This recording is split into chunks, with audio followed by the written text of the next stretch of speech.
Sri Ramakrishna, one of India's most revered mystics and spiritual teachers, dedicated his life to exploring and demonstrating paths to God realization. Born in a humble village, he became a priest at the Dakshineswar Kali temple, where his deep spiritual experiences inspired countless seekers. Emphasizing that all religions lead to the same ultimate truth, he practiced multiple faiths, affirming unity across spiritual paths. Ramakrishna taught the importance of devotion, celibacy, and the renunciation of lust and greed as essential disciplines for spiritual progress. His teachings continue to guide millions, highlighting self-realization as the way to inner peace and divine love. Before we continue, please give this video a thumbs up so that it reaches more people like you in need of this message. Let's get right into one of Sri Ramakrishna's teachings on celibacy and semen retention, a message about building real inner strength and chasing after God with all you've got. Ramakrishna was clear and didn't hold back, especially when it came to the discipline needed on the spiritual path. He taught that holding on to your vital energy is crucial for a strong, clear mind. Why? Because this practice builds up spiritual energy. Instead of letting it slip away, you channel it toward reaching the divine. Ramakrishna saw lust and greed as things that trap us, blurring our spiritual vision and draining our inner power. Think about it. Every time we give in to desire, we lose a bit of our strength and get pulled further from true spiritual fulfillment. But when we hold on to that energy and let go of worldly desires, we sharpen our focus on what really matters. This isn't about repression, but about real freedom and focus. Ramakrishna calls us to rise above these physical pulls and set our sights on something greater, divine peace and deep wisdom. Are we ready to take that step?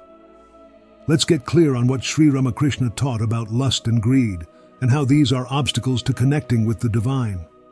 Ramakrishna believed that to make progress in spiritual life, we need to let go of lust and greed, forces he described as part of Maya, or the illusion that ties us to the world. He stressed that semen retention were essential for building inner strength and achieving spiritual clarity. According to him, without giving up worldly desires, particularly lust, we waste the very energy needed to reach higher consciousness. Lust and greed create Maya. They are the cause of bondage, he taught, stressing that these desires keep us tied to illusions and cycles of craving. Ramakrishna saw breaking free from these desires as absolutely essential for divine union. When Ramakrishna spoke about lust and greed, he didn't just mean simple desires. He meant powerful forces that drain us spiritually. Lust draws us to fleeting physical pleasures, while greed pushes us to chase wealth and possessions. What is there in lust?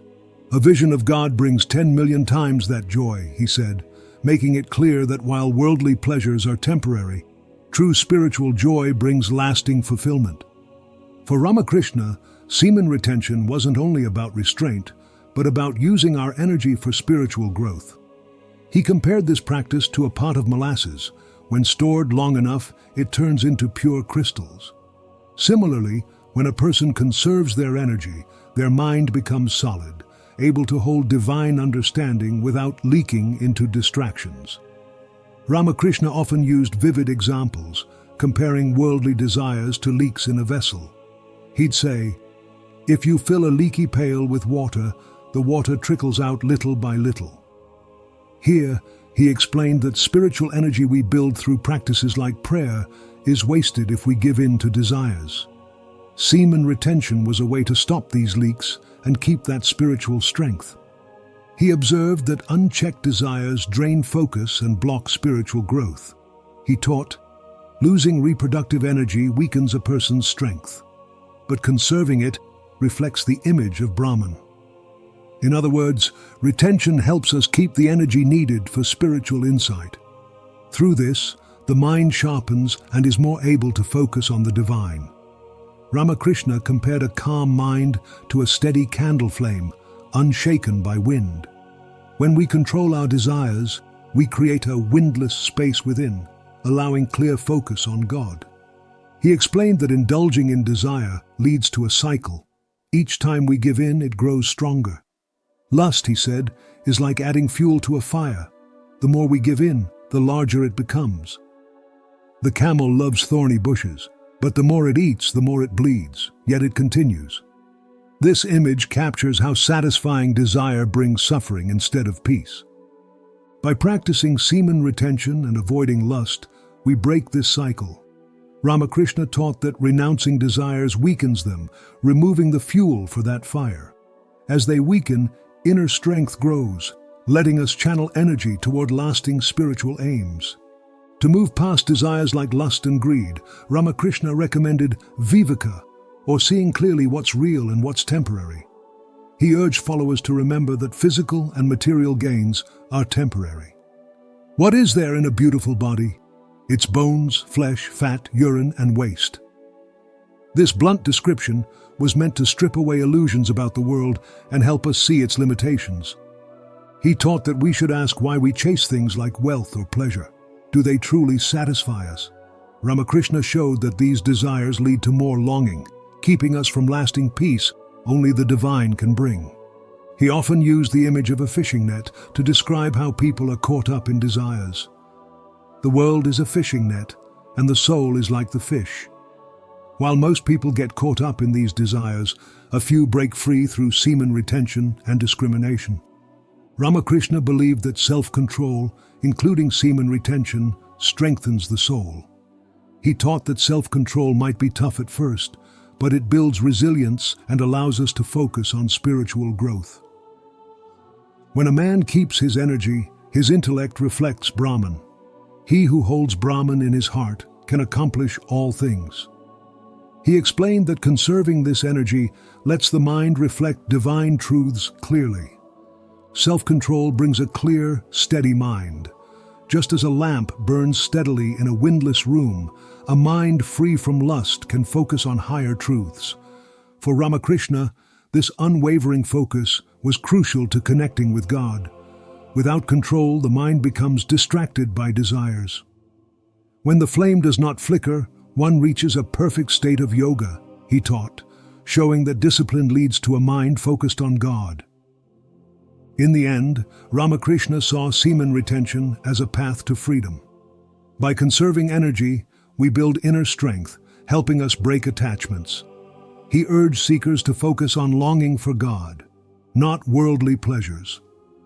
When you weep for God, He grants His vision. He believed that a deep longing for God, fueled by retention and renunciation, purifies the mind, letting the divine become visible.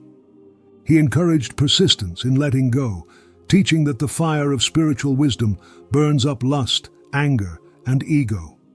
This fire first consumes lust, anger, and other enemies. Later, it destroys the sense of I-ness. Through steady practice, one reaches a purified state where the ego and its desires fade, opening the way to divine union. Sri Ramakrishna taught that celibacy, especially semen retention, wasn't just about self-denial. It was about building powerful inner focus and spiritual energy. He saw the vitality conserved through celibacy as something that could create real spiritual strength and clarity. In his view, holding on to this energy was key to the self-discipline needed for any real spiritual progress. For Ramakrishna, semen retention allowed seekers to build an inner energy that fuels clarity, focus, and dedication. He often said that conserving this energy stores up a kind of spiritual power, making a person more open to divine truths. When a man succeeds in conserving his sexual energy, his intellect reflects the image of Brahman, he taught, pointing to how this practice purifies the mind, opening a way to connect with the divine. Celibacy, he believed, was about channeling natural instincts toward a higher goal.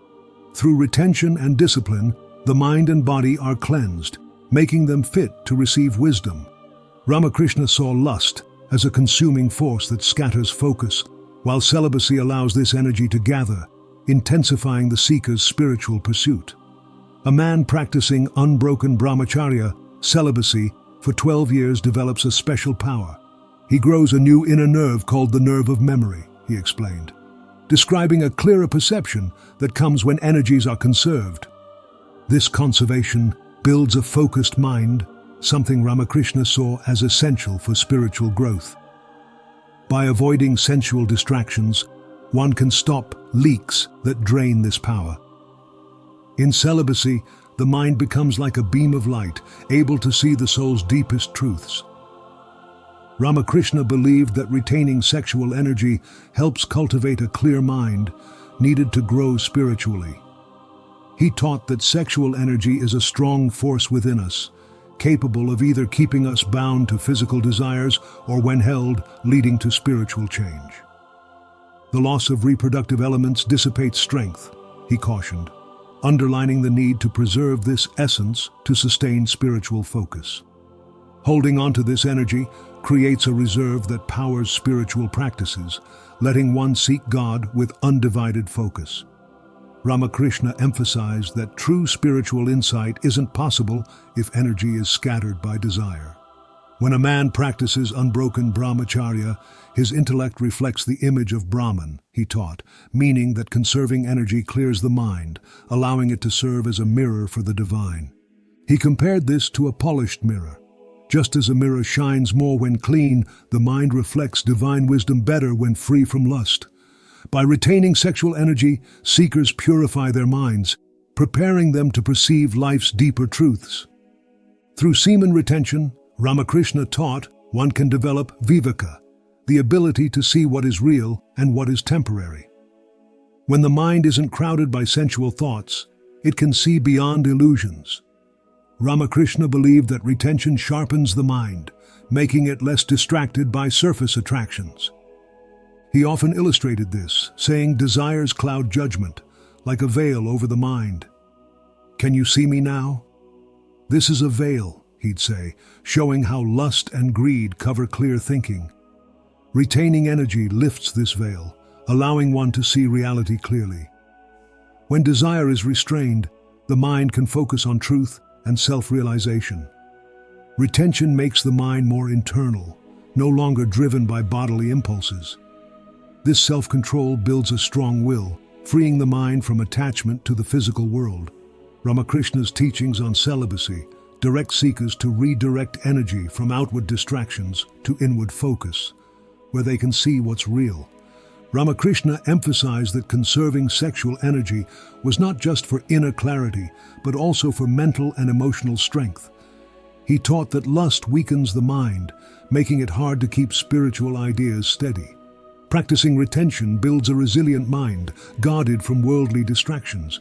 He used an analogy of a lamp in a windless room. "Haven't you seen the flame of a lamp? It flickers by just a puff of air. The state of yoga is like the flame of a lamp where there is no wind. Here, the wind stands for lust, greed, and distractions. When free from these influences, the mind remains steady. Retention builds this stability, letting seekers stay focused on the divine amid life's distractions." He compared the mind to a fish trap. Desire for sense enjoyments is the fish, so the mind remains bent toward the world. Just as a fish trap bends toward water, a mind filled with lust stays fixed on worldly things. Without lust, the mind becomes upright, naturally drawn to God. So for Ramakrishna, semen retention wasn't just a restraint, but a way to refocus the mind from worldly to spiritual pursuits. For Ramakrishna, semen retention is not merely a way to avoid energy loss, but a means of turning basic energy into greater awareness. He taught that when conserved, sexual energy turns into ojas, or spiritual vitality, giving clarity, resilience, and peace of mind. When one retains this energy, it turns into a subtle power, he explained, describing the awareness that arises from such practices. He often compared spiritual work to churning butter. Just as milk needs churning to produce butter, the mind needs discipline to separate itself from worldly attachments. Retention, as part of this churning, refines mind and body, letting spiritual energy emerge. Through this process, energy is no longer wasted but becomes a source of strength. Ultimately, Ramakrishna saw retention as a way to prepare oneself for divine connection. Only a disciplined, detached mind can fully know divine love. He who has given up the pleasure of lust has given up the pleasures of the world.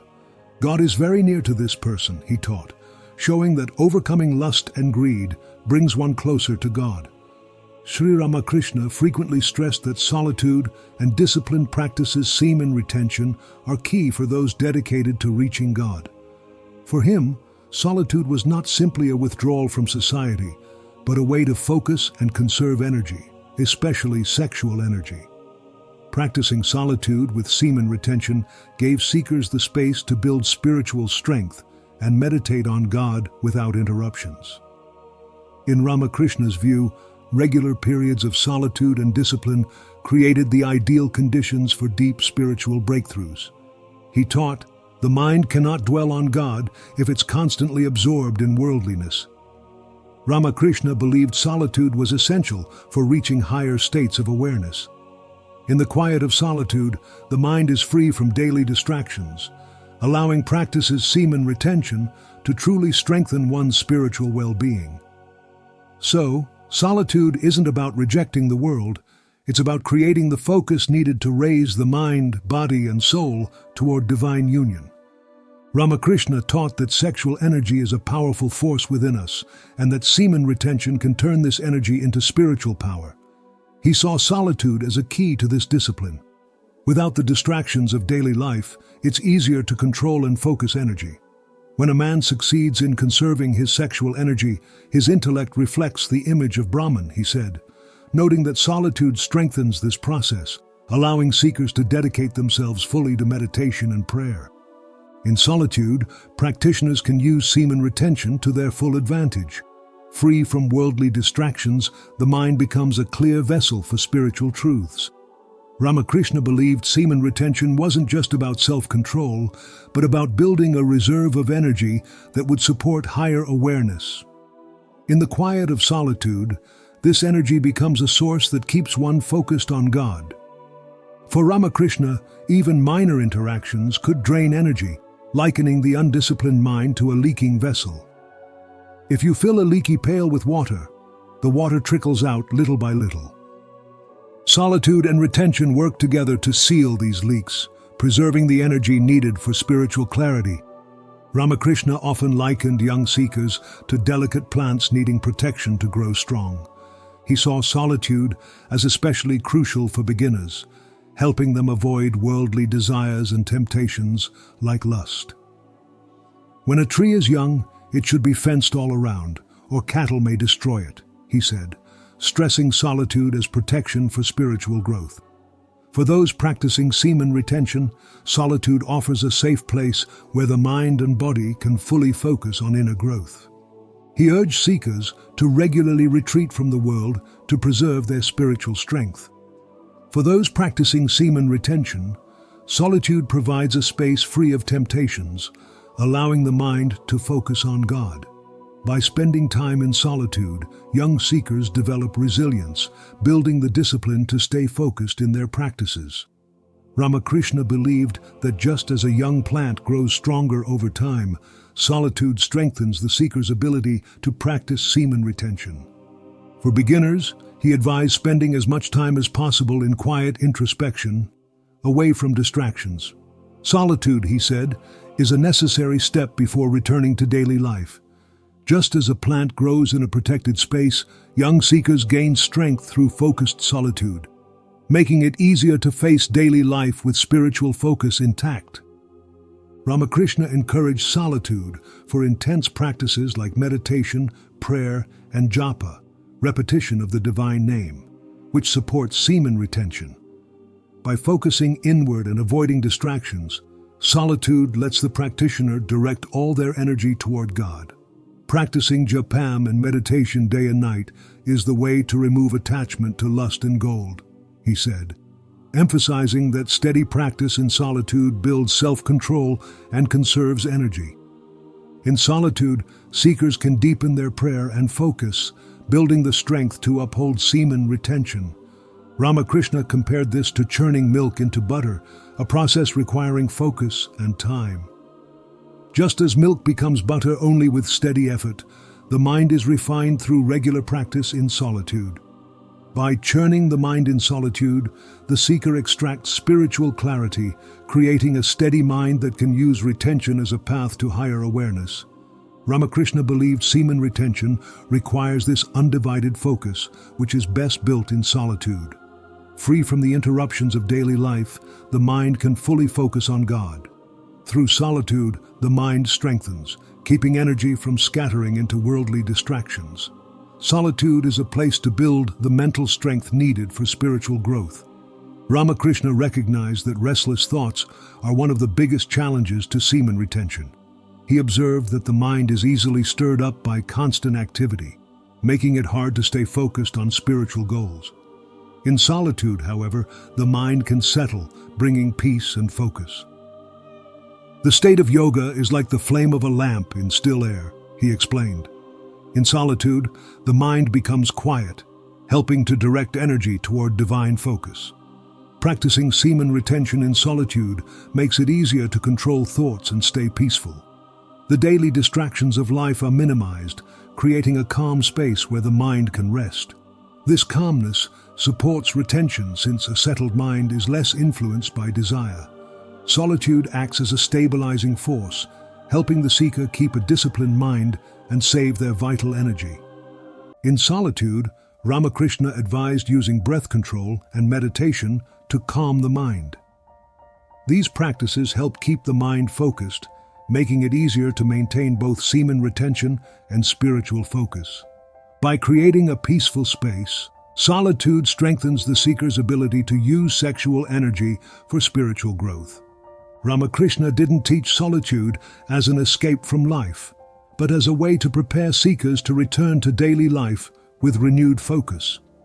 He said that solitude helps seekers build the inner strength to remain spiritually disciplined in the world.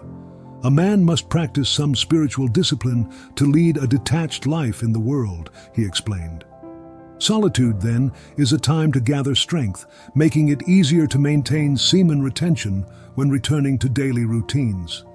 Ramakrishna believed that regularly moving between solitude and daily life benefits the mind.